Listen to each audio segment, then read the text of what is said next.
tomorrow morning, at precisely 11:36 Universal Time, something will happen that we were absolutely assured would be invisible. An interstellar visitor, racing through our solar system at speeds that defy easy comprehension, will swing around our sun at its closest approach, a moment known as perihelion. For months, every major astronomical source repeated the same story. It will be hidden behind the sun, unobservable. They claimed the most critical moment of this object's journey, the exact window when any functional spacecraft would perform its most fuel-efficient maneuver, would be conveniently obscured from every telescope on Earth.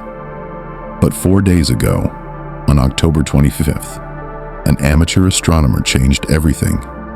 They pointed their equipment at the sky and captured what we were told couldn't be seen. The object was sitting right there, visible, observable, next to the sun in broad daylight. Either every major astronomical institution got their calculations catastrophically wrong, or someone wanted us looking the other way. Tomorrow we find out which. Before we dive into what might be the most critical 48 hours in modern astronomy, I need to ask you something. If this story matters to you, if you want to stay informed about what's really happening up there, hit that like button and subscribe to Stellify Science. It helps more than you know.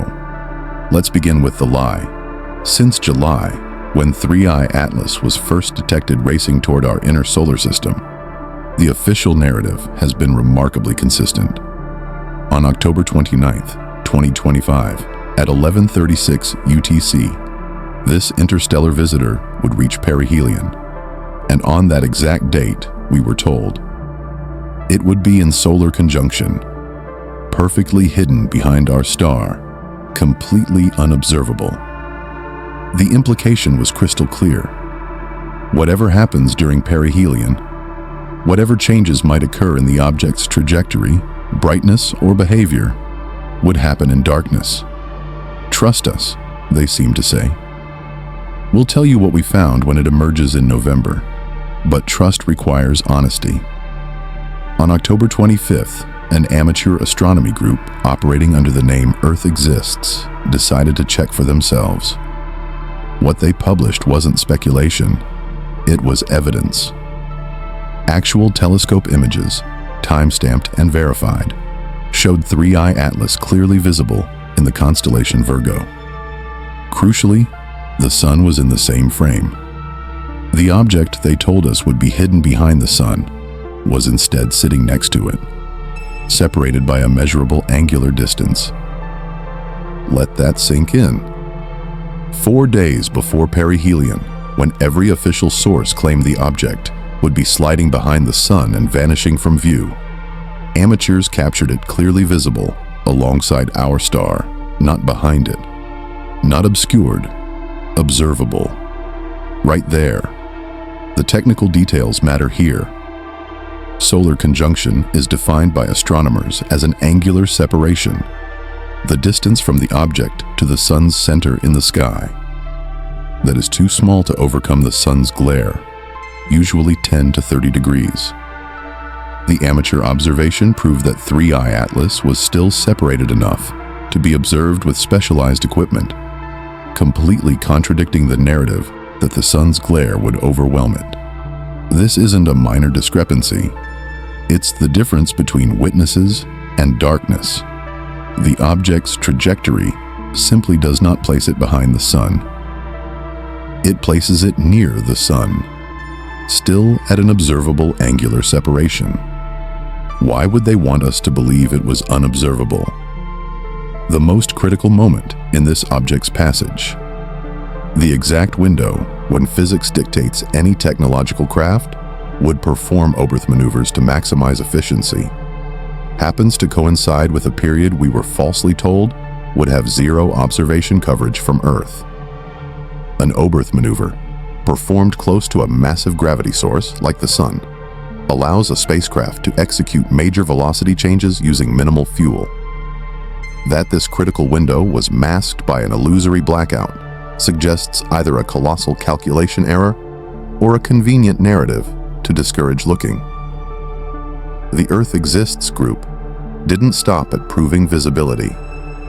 They compared their new images with previous observations and documented systematic trajectory deviations for over a week.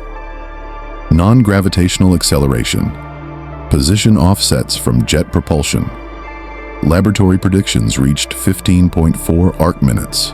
An arc minute is tiny, 1/60th of a degree, and an object appearing 15 arc minutes away from where pure physics says it should be means something is actively pushing it. That something requires approximately 3.95 kilometers of non-gravitational acceleration. While outgassing jets on a natural comet can cause non-gravitational movement, 3I Atlas's acceleration profile has been consistently lateral and directed, which is extremely difficult to explain with the chaotic, random jets of a tumbling ice ball. Brightness. Paradox. The object exhibits a profound brightness anomaly. It is consistently 20% to 26% dimmer than models expect, despite moving closer to the sun. Simultaneously, it is brightening faster than the inverse square law predicts for its distance change. When they measured the shift between October 23rd and 25th, the object brightened more than double the rate expected from its change in distance alone. This is a paradoxical signature. It's too dim overall, yet accelerating its brightening rate. That is not how passive reflectors behave. That is a signature of an object that is either a cometary nucleus covered in a thick insulating mantle that only allows small patches of ice to escape, keeping the overall brightness low, hence too dim. An intelligent craft deliberately modulating its emissions or exposing a reflective surface, increasing its brightness on approach, but keeping its overall visibility below expectations. Hence, accelerating brightness but too dim overall. The combination of persistent lateral velocity, accelerating angular motion, and the brightness paradox makes the natural comet explanation require a truly heroic sequence of unlikely coincidences. The most unsettling part of this story is that while amateur astronomers were proving perihelion would be observable, mainstream institutions were quietly activating protocols that only make sense if they knew something big was coming. The CD Protocol Scramble.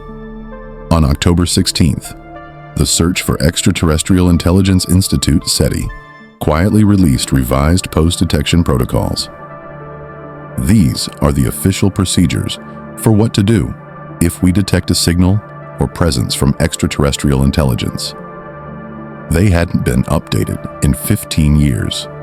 Why now? 2 weeks before 3I Atlas's closest solar approach, SETI suddenly decides it's time to restrict who can discuss or respond to extraterrestrial contact, centralizing control over the information flow. This looks less like routine maintenance and more like preparing for a response.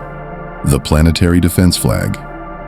On October 21st, the International Asteroid Warning Network added 3I Atlas to its Planetary Defense Threat List. This is a list specifically designed for actual impact threats. The object poses zero collision risk. Its closest approach to Earth will be 269 million kilometers. Designating it as a planetary defense threat is an administrative action that grants unprecedented priority access to classified tracking resources. This suggests they are classifying the object not based on collision risk, but based on a perceived security or intelligence risk. The eject button. Simultaneously, major astronomical institutions announced a mandatory, coordinated training exercise to run from late November through January, starting exactly 4 weeks after perihelion. This 2-month window is precisely when 3I Atlas will emerge fully from the sun's glare.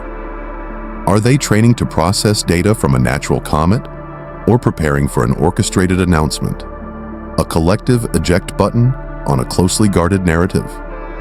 When you combine a false invisibility narrative with centralized information control, CD, high-priority military tracking, planetary defense, and a planned post-event training exercise. The shape of a coordinated, defensive response becomes clear. They were buying time and minimizing civilian witnesses while they figured out what they were dealing with. The implications of the 3I Atlas flyby become even more profound when linked to the August discovery of 2025 PN7, a quasi-satellite of Earth. Quasi-satellites are extremely rare and unstable. They orbit the Sun, but their period perfectly matches Earth's, making them appear to dance around us.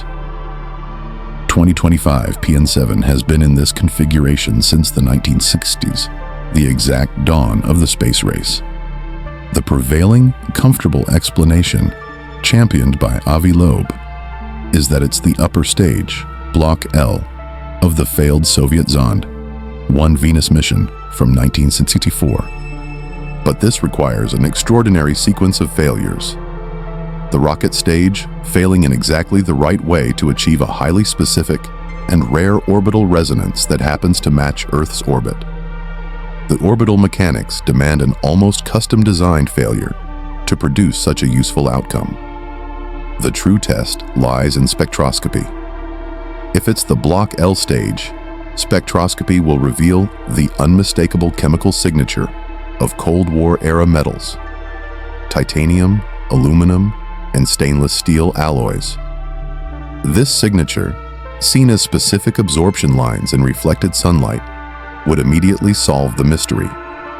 If it's a natural object, spectroscopy will show silicates, carbonaceous compounds, and asteroid minerals. This would force us to admit we got cosmically lucky. A natural object entered this rare orbit precisely when humanity started exploring space. The fact that we are months past the discovery and no major observatory has published the definitive spectrum is a red flag. Spectroscopic analysis for a magnitude 15 object, easily visible to major telescopes, is a routine task. Why the delay? Could it be that the spectrum already exists and does not match 1960s Soviet engineering? If the spectrum shows something entirely different, something not made of terrestrial metals, or even something that predates the 1960s, the implications shift. Earth has a persistent observer in its orbit that predates our spaceflight capability. If the galaxy is full of ancient, self-repairing, automated probes, finding one in a long-term, low-maintenance observation orbit around Earth isn't suspicious at all. It's exactly what an advanced civilization would leave behind to monitor a promising world. The ultimate threat to this institutional secrecy lies in the rise of open-source science, exemplified by the Galileo project and its installation on the Las Vegas sphere. Loeb's initiative is designed to search for evidence of extraterrestrial technology using transparent, scientific methods. The sphere array is no ordinary installation. It is a highly sophisticated triangulation network. The main array on the sphere's roof, plus two identical copies 10 kilometers away, forming a perfect triangle. This geometry is key. With one camera, you see a light in the sky. With 3 synchronized cameras, you can use the principles of parallax to calculate its true three-dimensional position, velocity, and acceleration in real time. The system is trained on millions of examples of conventional flight: drones, planes, birds, satellites. When an object moves outside those performance envelopes, when acceleration exceeds known human propulsion limits, when it makes right-angle turns at supersonic speeds, or when it hovers motionless without a visible lift source, the system flags it as a genuinely anomalous phenomenon. The Galileo project operates with academic transparency. Whatever they see is published, peer-reviewed, and made available for independent verification. This is the ultimate check against classified denial. Contrast this with ARO, the All-Domain Anomaly Resolution Office, which operates under a classified mandate. ARO can investigate reports, but their findings can be redacted, withheld, or dismissed without public accountability. The Galileo Project can't be classified retroactively without admitting that an unclassified, commercial observation stumbled onto a national security secret. If anything deploys from 3i Atlas and performs a reverse Oberth maneuver to drop into a bound orbit around Earth, it will eventually pass over cities like Las Vegas. When it does, the sphere array will calculate its physics with meter-level accuracy. That data, streamed instantly to the public record, is the ultimate end of the era of silence. The 8 anomalies of 3i Atlas, taken together, suggest a pattern that statistical probability finds nearly impossible to explain naturally. The 1 in 500 chance of the ecliptic alignment and the 1 in 20,000 chance of the 3 planetary close encounters are flags, but the significance is in the cumulative probability. The odds of a single, randomly ejected comet achieving both the planetary grand tour and the solar-aligned trajectory drops to something like 1 in 10 million. This suggests not just luck, but targeting. A natural object follows a ballistic path. An intelligent probe follows a trajectory optimized for its mission. The carbon dioxide paradox. The extreme 8.1 CO2 to water ratio is usually explained by a birth in an ultra-cold region far from its parent star. But for a natural comet to possess such an exact and uniform composition, the ejection event and subsequent journey would need to be remarkably gentle. If it's artificial, however, the high CO2 suggests a deliberate choice of fuel or camouflage material that is highly volatile, ensuring early activation, anomaly 7, and a noticeable but non-water-based cometary signature. The nickel without iron. Nickel is incredibly rare as a pure vapor in cometary comas. It's almost always locked in iron-rich silicates. The detection of nickel vapor without a corresponding iron signature strongly suggests selective material exposure or an industrial composition that favors nickel alloys, like Inconel or specific stainless steels, over pure iron.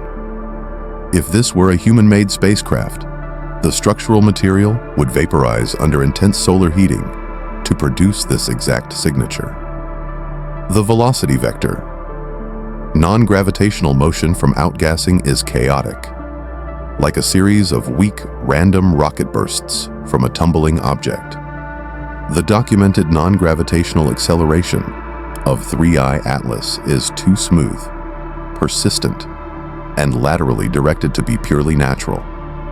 It looks like a sustained burn, an attempt to fine-tune the trajectory for a specific orbital mechanics outcome. The implication of the obscured maneuver. Tomorrow, 3i Atlas is positioned perfectly for the most fuel-efficient thrusting window. If it maneuvers, it likely does so to decelerate and either enter a solar orbit or prepare to release probes before being flung back out of the system. If it is a natural comet, the outgassing will be an unpredictable mess.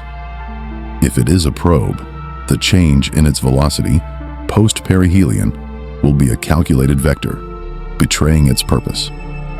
Tomorrow, 3i Atlas might bring the collapse of the null hypothesis, the assumption that everything must be natural until proven otherwise. If tomorrow brings conventional comet behavior, the technological hypothesis weakens, but does not vanish.